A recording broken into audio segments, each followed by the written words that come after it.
Welcome back to another episode of How to Build a Website. Today we have on special guest, friend, client, Ryan Gàllego. Did I say that one correct? I know we had to hash it out at the beginning. Yeah, man, you got Ryan it. Gàllego, owner, CEO, head video architect at Media Pouch. Give us your background story, introduce yourself to the people, say what's up. Yeah, man. Well, thanks for having me on. I appreciate the opportunity to chat it up with you guys. Yeah, so I started Media Pouch back in 2018 when, yeah, still working at Amazon full time at that point. And I did so for basically the next year and a half while I built the foundation for Media Pouch. But um, went on this life changing trip to Croatia. Got handed a go. At the very high level, I'm going to summarize this story because otherwise it'll take an hour to push through this entire thing. But you know, made a really cool drone video. The marketing director of the Yacht Week saw it on Instagram, came over, found me. Their videographer didn't show up, and then handed me a new GoPro and was like, "Hey, would you mind capturing content for us this week? Use this GoPro and then your drone." And I was like, "Okay." I just bought that drone like 2 weeks ago, like 2 weeks prior to coming there. That was probably like my fifth time flying that thing. And I just had the best time of my life, man. Just like like capturing content and like just being in all the VIP parties. But then like you're just out there with 50 other yachts in the Mediterranean Sea, just island hopping. Like it's just a blast. And I left that week and realized that there was this big switch from photo to video happening.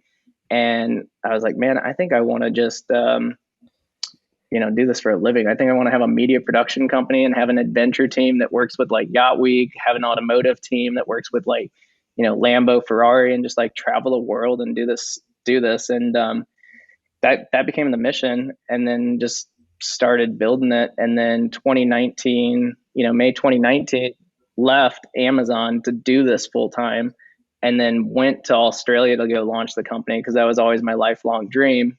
Hence why we've got the Kangaroo logo as well. That makes much more sense now. I was kangaroos have been my favorite animal since I was a little kid, and I knew that at some point I was going to start a company, and no matter what it was, the logo was always going to be the kangaroo. And then Australia came into the picture later on. But yeah, built out like an amazing portfolio over there with like amazing beaches, clients, products, and came back in November 2019. So spent 5 months over there. And then COVID happened, had super positive correlation with video production. And then, pair that with a super nice portfolio from Australian beaches, and shit just took off. Like it was a really good year. And then this year has just been even crazier. Like this year, I thought I aimed to do, probably around 200 conservatively in revenue. And then we've already, earlier this month, we hit past 250. So we'll probably close out around 300 if one Hell of the yeah. other, there's a couple big deals landing still out there that might push us over the 600 mark. So it's just been in 3 years, it's been a wild fucking ride is all I can say. Dude, that's awesome. One, congratulations. But I didn't realize that what you guys do at Media Pouch and the people that you work for, the kind of content that you're pushing, like you work with incredible clients, but it makes so much more sense that you got your start while you were out in Australia capturing things that just like boosted an incredible portfolio. That like Yeah. sets the tone for everything that you guys have done. Yeah. It was, I think the really interesting thing about Australia too was that, like when you start out, you don't really know, like with any company, I think this is true. Like you don't really know what the look and vibe and feel and brand of your business, company, products or services are going to be. Like you're kind of figuring it out along the way in the beginning there. And in Australia is when I didn't know what I wanted until I saw it over there. And there's, one production company over there and specifically that just does a killer job on all of their videos. And seeing how they articulated their videos, I was like, yep, I'm like, that is exactly like the kind of look and feel and vibe that I want. Um, so that's, where the quality came in, but then the result side didn't come in until probably last year when I started realizing that, distribution is just as important as the actual content itself. Yeah, dive in a little bit more about like what Media Pouch does, like specifically, like really nail down, who are you guys, what do you do, what do you focus on, and where have you found your little nuggets of success in the last few years here? Yep. So specifically, like, we're a video production company. We're making epic videos that drive results for businesses, brands, products, services, like anybody that is looking to, like, get results online, or even, it doesn't even matter. Like, maybe it can be in person. Like, maybe that's just the type of event, but anybody who's chasing a result, those are the people that we want to work with. And, strategically now I'm only taking people who have the actual kind of money to put behind distribution, because if we create these, like, you know, our videos range from like 5,000 all the way up to like, $30,000, depending on like how much goes into it. And if you're spending like 30,000 with us on a video and you don't have anything left over on the distribution side, like, it sounds like a nice paycheck, which it is, but I'm not really all that inclined to take it, because it's just going to be a video that probably sits on your website and doesn't even generate any results for you, which then is bad for us as well, because we're built on results. Um, so, I mean, quality is just a must, like, or it's just an expectation at this point. Like, 4K, like super high quality stuff, like pre-production, the storyline's always It's going not to a be value there. Like, prop anymore. yeah, exactly. It's not. And anybody who's selling their videos or content like it's a value prop, like, I laugh at them. I'm like, who cares that you're shooting on a $50,000 red camera? Like, it does not matter. Mm-hmm. And the price that you charge really shouldn't matter based on your equipment. Like, it should go in a little bit, but like, it shouldn't be astronomical like it is. Like, where we're able to like really charge a premium from the is from like the results that we're delivering to people. Like, we're delivering actual ROI to them. That's why we're able to charge so much. So, like, getting into actual distribution strategies, it depends on, what the overall outcome is and like where their audience is, right? Like, if it's TikTok, if it's Facebook, Instagram, like everything has got a very, you know, you've got to tee it up right. But I will say that all the videos that we're making, that whether they're long form, short form, or landscape, like all those landscape videos are getting put into like TikTok version, Instagram reel version, so that they can then put that, what we call content dissection out there onto those platforms to then drive the traffic to wherever it is that they're, trying to drive it to, right?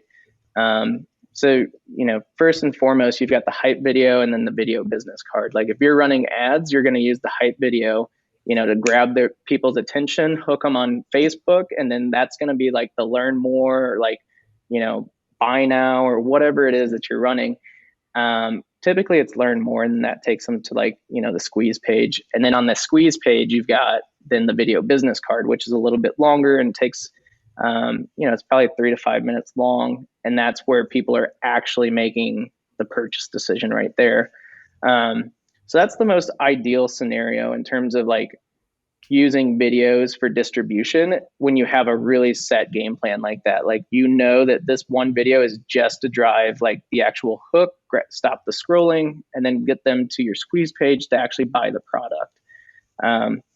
In terms of, platforms, if you're posting on YouTube, like, YouTube algorithm loves when like you share that shit on Facebook. So like, the more shares you get people to do on Facebook, like, the better it is. And we'll actually come up with actual roadmap distribution strategies for clients. Like, okay, if it's going on YouTube, then you've got this like Facebook community or whatever.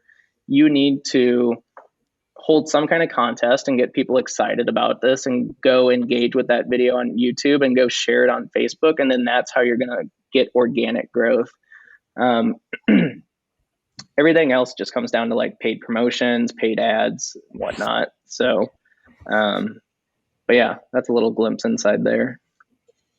You guys it's refreshing to listen to as you talk about like, okay, we actually understand how this stuff is going to get used, because Me being in the marketing space, I talk with a lot of different photographers, videographers, people who are Yep. developing video, and so many of them are still like stuck in this like really on like you can't prove the ROI, Yep. right? Like there's no social proof there to be like they're still stuck in that, hey, our video or our photo are going to build brand, tell story, connect to the audience. It's very like flop sciencey of like, Well, hey, it's just like that's the expectation I'm talking about at this point. Like there's no value prop in it. It's an expectation. Like that shit should be happening already, you know?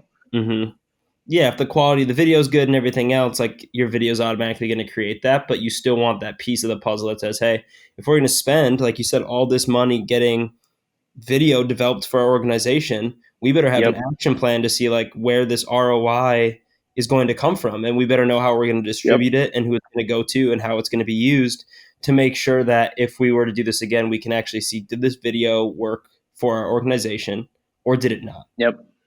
Yep. 100%. I mean, that's why we're like, as soon as we launch videos, I mean, we're tracking the analytics on those, like not daily, but once a week. And then we're having meetings with that client and, how's it working? Like, where are they dropping off at? Like, do we need to change the thumbnail? Do we need to change the first 3 seconds? Like, all those little revision things make a big difference in the long run. Like, um, the most successful one we had was with a company called HoloGear out of Chicago. Like, they did, I mean, bro, they did like $1 million in sale last November, um, like in 1 month, just from all the video ads that we created for them. Like, but you're talking about a CEO that is so in far down in the weeds on video editing and like looking at the metrics on like when people are actually stopping their scroll and like if it's too fast, can they like, I mean, that's what actual CEOs are looking at now. And those are the ones, like those kind of brands with those kind of people looking at video metrics,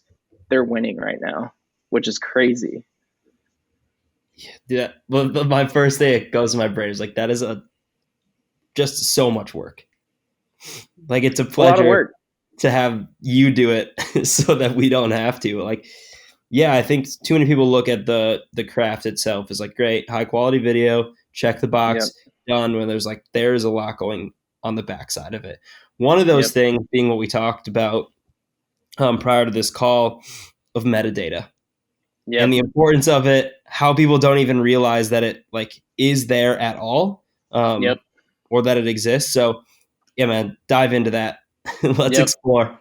Yeah. I love that one. And it used to be this like really secret thing that I didn't talk about to anybody because I didn't want anybody to find out. But now I'm like, fuck it. I'm like, I've gone on multiple podcasts and interviews and talked about this, and still nobody either one understands how to do it or they're just too damn lazy to do it. And this is where the real fucking money is made and like where we charge our big prices. But essentially, most people, I'm going to tie this in with three things: video, photos, and then NFTs, because most people are going to understand the photo part of this. So, like, when you take a photo or someone takes a photo and you buy it from them and there's like a watermark on there and it's like their signature, like, Austin photographer or whatever it is, like that in itself is a watermark, but it's also like, think of it as metadata, because behind that actual video or photo,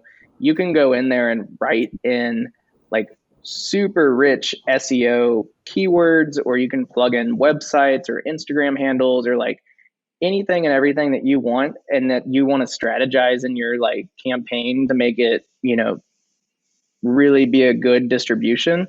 Um, like I can just go in there and write it, right? Like a company called Elevate Holistics, which we just finished working with. It's a cannabis company. Like they help customers get their cannabis cards up in like a bunch of different states. But each and every video that we did for them, like it was specific to that state and it was specific to like who they were trying to target, and it really helped because they already knew what keywords and that stuff works.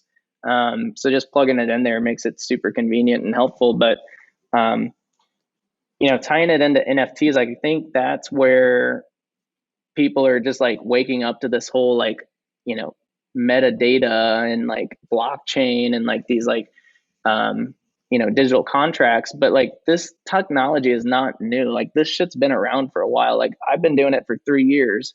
Um, NFTs are valuable because you're buying not just a picture, but the actual ownership to that picture, which shows on the blockchain in a digital contract, like that this is what it is and this is who owned it, and that's what makes it powerful, and yada yada yada. But same thing with metadata. Like if you're not writing metadata into your video, it's just a fucking video. Then it's not an asset, and that's what I keep telling people. Like we're not selling videos, we're selling video assets, and it's an asset because I'm writing metadata into it. So if you want Joe Schmo to go do your video, fine, but you're getting a video, not an asset. So that's the really powerful thing there, and it's such an easy thing to do. But I don't know. Maybe people are lazy. Maybe they don't know how to do it. I don't know. But it's one of the most valuable things you could be doing as a videographer, production company. Anybody making videos right now should be doing it. Yeah. So for people who, like myself, and I'm going to look for a video agency, and I say this because we have the same thing happen to us with SEO all the time. We're like, okay, I can show up knowing the little bit that I know based on talking to you and how you've educated us. But like, okay, I want to hire a video agency. I need to make sure after this conversation that they're, putting this metadata into their videos. I can ask. They could say yes. How would I know whether or not they're actually doing that? And I say that because like us working in SEO, we get a lot of clients that'll be like, hey, are your blogs that you're going to write, are they going to be optimized for like specific keywords? Or is it like, are the blogs going to be SEO optimized, whatever that is? And they ask that to check a box. They would like, and then they never bring it up, or like, they don't even know what it means to have something that's like optimized for SEO. That's like keyword dense. So, then they can ask that question, like check the box and clarify. I can do the same thing for video, but how do I actually make sure that the agency I'm working with? So there's probably a couple different ways. I'm not gonna, that's actually a really good question, and I need to find that out for our clients because they're probably asking the same thing. Because on our end, right, like I can easily just throw that video into like Premiere Pro or whatever it is whatever software that we're using to do video editing. It's just an easy click. Like for me, it's like, okay, there's the metadata. Like I can see everything. I believe like it's probably just as easy as like having that video on your desktop and then right clicking it and then hitting properties. And then in properties, there's got to be like a details section, which would list all the different metadata that got exported within that video. Cause you'll see like, if they actually put metadata in there, like you'll see everything's like all the words and everything like that. And you'll also see like, okay, this is what the camera, like you can see the camera, like what the aperture was, like all kinds of crazy little fine detail shit, I think that's probably the easiest way. I'm going to check that out today though. I'm going to see how easy it is because I've never done it just on the client side, but that's a good point. I like that. I'd be good for you too, to like, even I could see it in the sales prospect, hey, your other agency is going to do this, but we're going to show you X, Y, and Z, and here's the proof that we're going to do all this stuff. And if they don't show you that, I like that. That's a good point, man. Wow, that's a good one. I like that. Awesome. Glad we could get some value back to you today. Yeah. Seriously, I like that. Yeah. Because it's like you get lost in that sauce a little bit sometimes because you're just like, well, it's just there. Like, people, it's like you said, they just assume, but if they did want to check it, how would they? Because I would actually be asking the same question. So, that's a good one. Man, the more stuff, and we found this through Pneuma too, like the more things we can like just dump in front of our clients and be like, look at all this stuff you have access to. More often than not, they're like, they'll never touch it, but it's like the idea that they just be like, oh, if I wanted to, I could. All of a sudden, they're like that much more engaged with the project in itself. They're like, we're going to go with you guys because you showed us X, Y, and Z, and nobody else was willing to like give us that transparency. Yeah, 100%. I've always said like people, they just like options. It's just like freedom. Like you can't, you just want more of it. Like, and the more you have, the better off you feel about it. Like, I don't know. Yeah, options. you don't want to feel like if you go one direction, you're going to be left in the dark, and if you go the other Yep. direction, you're going to be like, oh, I have everything I could ever need. Yep. Yeah, exactly. Exactly. One of the last things I wanted to cover, I mean, it goes back into a little bit we were talking about before. Would love to get just more like a little bit of a clear conversation on it, along with going with the metadata conversation. Yep. But it's really distribution strategies, right? Yep. You have a finished product, because I think this goes in more areas than just video in itself. But of course, specifically for you, just like how you have a product, finalized product, most likely video. How are we distributing it in a way that's actually going to be beneficial? Of course, the Yep. metadata is relevant, but what else are you looking at when you're looking at distributing a finalized product? Yeah, it's very right. Like some clients just get the generic roadmap distribution strategy. You know, like stuff that we just talked about. Like if you're promoting it on YouTube, then it goes. You know, you want to get shares and stuff like that, and that's like the very organic stuff. Like when we're working with a client that's like that's pretty specialized, that's when we're really understanding like what their goal. It all starts with like the goal, right? Like what are they trying to do? So like for example, you know, this automotive company, they wanted to increase the amount of people that they have renting their exotic cars every month. So you make the video for them, and then you're posting it on. You've got to get on all the platforms: Facebook, YouTube, Twitter, Reddit, whatever it is. Like it's all optimized going there, and then you're doing the content dissection, right? Like because within that whole video, there's 5 cars, so you need the content dissection. So then that way, you're using that to then also retarget those people, right? Because you can do it inversely, like you can do it one way or the other, right? You could start with the content dissection to hook them. You know, if you know that your audience is like, say, for example, like I'm looking at my Facebook audience target list and I can target both on Facebook and YouTube Aston Martin owners or people who like Aston Martin, you know, Facebook page or watched Aston Martin, whatever. Then I could use that one Aston Martin video clip to then target them, right? Or I could hit them like, you know, the Ferrari owners, Lambo owners, Aston Martin owners with that generic one video first, and then use that specific, you know, Aston Martin video to retarget that person that did like Aston Martin and see if that one then works, right? So that's when you get into like the actual paid, you know, paid ad spend, paid promotion, and you're going in there and targeting people. Does that kind of answer your question without, or yeah? Yeah, I think that hits it, but I more so interesting about your like actually dissecting it. Like the content dissection. Yeah, I think like that is a thing that people miss the majority of the time. Yep, 100%. I honestly don't know anybody else that does content dissection, and if they do, they don't call it that. They who knows, but it's one of the biggest. It's actually the biggest add-on service for our videos. Like, you know, I just broke out our revenue the other day, and the hype video was number one that produced like $75,000 already this year. But then the, you know, complimentary add-on was the content dissection, which produced about like 20 G's, which is like, whoa, you know, like that's pretty powerful because it's literally the same video, and we're not doing anything crazy. Like we're literally just snipping in and out of that same video. Mm-hmm. And making it 10 or 15 seconds long. And then all we're doing is putting it in 9:16 and 4:5 and 1:1 format. That's it. Yeah.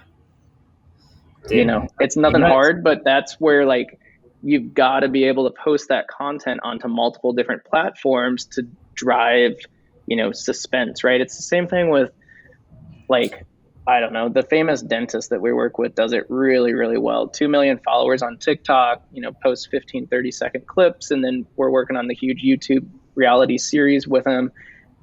All those little TikTok videos, through our content dissection we're creating for them, it's all going to be to drive to the YouTube channel. Mhm. Dude, you guys are So crushing it. thanks, man. I'm trying. It's like We're definitely going through some growing pains. That's for damn sure. But the 3 year mark is you guys. I mean, it's a it's been a ride to get to work on your website, which is looking pretty it looks good. immaculate. Yeah, I'm I'm, excited to get this thing launched. dude. I'm very impatient, and I'm like, oh, I want it now. I want it now. But I fully understand the process, right? Like, because Yeah, what you guys do is not too much different from what we do, and it requires a certain amount of creativity and actual just like due diligence, right? From the content writing to the actual dev side itself, like how the UI is gonna work and everything. So like for me, I'm like, take your time. But yeah, it looks good. You guys are crushing it over there. And then you guys are about to run all the SEO for us too. are we? And we got and yeah, hell Oh yeah. yeah, You good. guys got the SEO spend, and then you guys have got I got yeah, David's building us out the project management software too, and Yep. like Oh, you yeah, guys are we're about to be Pneuma'd cruising. out, baby. That's the way we want it. No, that is awesome. I mean, the way that you guys are even like looking at your business and the way that you work with clients and treat your product, that's more than like, it is more than a one-off solution where they're going to get the video and walk away. Is a lot. It's really Yep. similar to what we do with websites, and getting you booked in on SEO and helping you with some project management stuff. And dude, it's a ride to watch you guys grow and work with the clients. So Yeah. No, congratulations. thank you, man. Thank you. And it's yeah, I mean, it just all comes down how do you like treating the business like the business, right? And like your clients, the most value you can get them because our average lifetime value of client right now is probably around 17,000. So like that went from a cheeky 2,500 last year to 17.5 this year. Like that's That's what we damn want. good. So, but it's all about value. You guys provide a shit ton of value. I see that. I do it for my clients, and that's just what works. Ads. I'm crazy moving from the marketing space that I was in because it's like coming out of the industries that I've worked in versus getting to work with David and like learn my own stuff. But so many people will hop right into the paid ad space or right into the exposure increase space and like try to do things that are just like, oh, how do we get the most clicks? It's like Yep. at the end of the day, it comes down to value. It's like, what can you share with somebody today that's going to make them a better business owner person, more educated, smarter, happier, whatever? Like, if you can just check those boxes, who cares about what action they're going to take? They're going to take the action that reflects the amount of value that you put back into them. Yep. A It's 100%.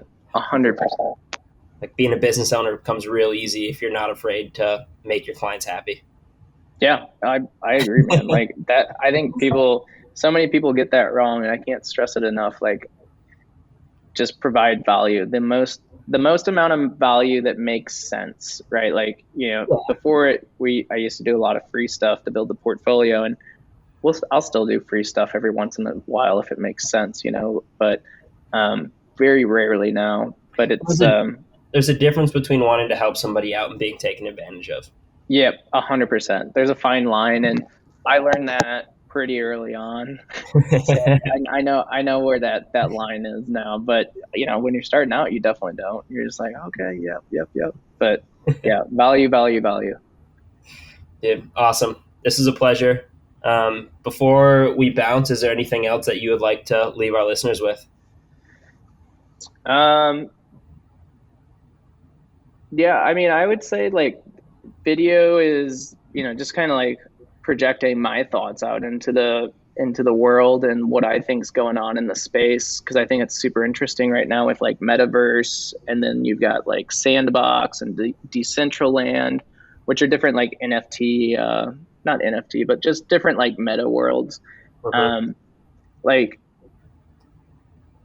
I can't stress enough how important it is to just like get into this crypto thing, and it's paired up with like the video side as well. Like video is here to stay, and we're not too far away from like all just sitting around wearing VR headsets and wandering around in like these different worlds like sandbox and metaverse. And um people are going to have these NFTs that they show off. And there's also, like, from an advertising standpoint, going to be this huge opportunity.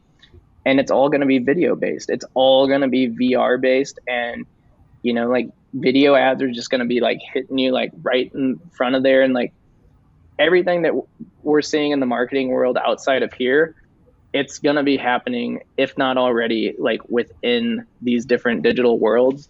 And I don't know if you're even still on the fence about video and if it works, like I just strongly, strongly urge anybody to just go all in on it because, yeah, you're going to have it both in your digital world and your physical world. I love that. You're out of Austin, correct? Yep. Austin, Texas. We're gonna have to bring the boys out to Austin, and we'll do some Pneuma hype videos and Yeah. do Dude, the I'd love to. collab. I know I'd love to. David was down there a while ago, and now I want to come drive fast cars. Yeah, dude. We'll figure out. We'll find some. I'll see if we can get our hands on some Lambos and Ferraris or something for the weekend.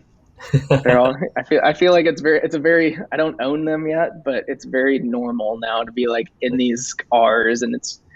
I'm like, I don't know. This is just my life. It's kind of fucked up, but I'm just always in these cars.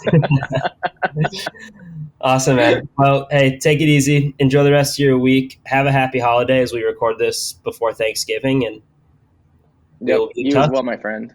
Yeah, I appreciate the opportunity to come on and chat it up. It was fun.